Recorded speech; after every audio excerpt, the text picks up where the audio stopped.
Kasi pagka nag-open ako ng Facebook, talaga nakikita ko, especially yung picture nga na kumakalat, yung ginagamit talaga ng lahat to make fun of me, yung parang picture ko nung parang pre-debut ba namin yun o debut namin na photo.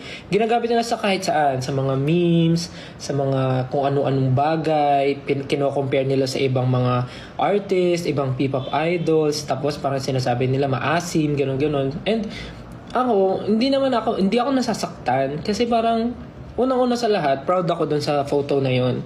Though, hindi lang sa makeup. Hindi, joke lang. I mean, proud ako dun sa picture na yon kasi kahit anong gawin natin, part pa rin siya ng past ko. And proud ako dun kasi yun yung reason bakit ako nandito ngayon. Merong ganong klaseng style, kaya merong style na ganito ngayon. So parang for me, pag nakikita ko yung photo na yon, I feel proud and I feel happy sa kung ano ako ngayon. Pero